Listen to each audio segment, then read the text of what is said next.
Comment on fait pour créer des stories animées avec Figma? Comme ça là. Aujourd'hui, je vais te montrer comment on fait pour créer ces stories, je vais te faire un petit tuto, et surtout, on va voir comment faire ça gratuitement. Parce que ici, j'essaye de vous proposer des choses gratuites. Si tu me connais pas, je m'appelle Mikadoul, et sur cette chaîne, je te propose des tutos design, branding, mais aussi des conseils pour tes réseaux sociaux, comme on va faire aujourd'hui. Donc n'hésite pas, abonne-toi. Ok, alors donc le challenge, c'était de pouvoir créer une story animée et surtout utiliser des outils gratuits. Parce que j'en ai testé beaucoup, et la plupart sont payants. Et surtout avec des abonnements. Genre 12 € par mois, et puis je trouve ça un petit peu cher quoi. Il y en a beaucoup qui ont des options gratuites, mais le problème c'est qu'ils rajoutent des petits logos sur tes vidéos.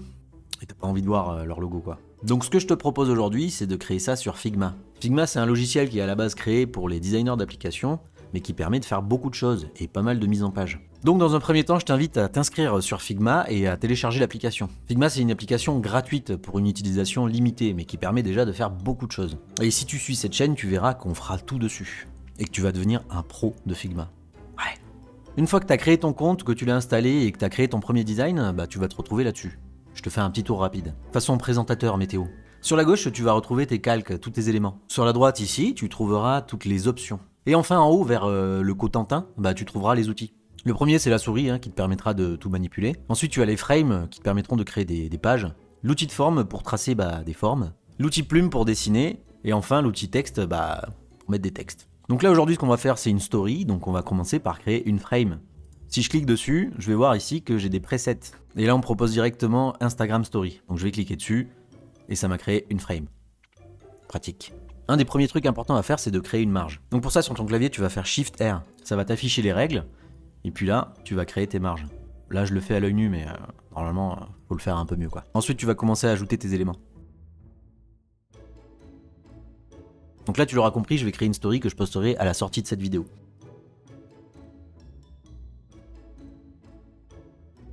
Donc voilà, une fois que j'ai à peu près ce que je veux, je vais commencer par grouper mes éléments. Par exemple ces deux éléments-ci, tu les sélectionnes tous les deux en faisant Shift et cliquer. Tu fais un clic droit et tu fais groupe sélection. Pareil pour mon téléphone.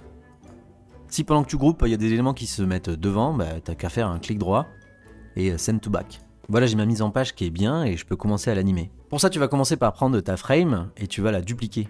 Tu fais un copier, coller. Ces deux frames vont représenter les deux états de ton animation. Donc la première ici, ça sera le départ et celle-ci l'arrivée. Donc tu peux dire par exemple que certains éléments arriveront en fondu. Par exemple, ces deux éléments-là. Donc là, tu vas ici les mettre à 0% d'opacité. Pour les autres, tu as envie de créer du mouvement. Donc sur le téléphone, par exemple, je vais le faire apparaître par le bas.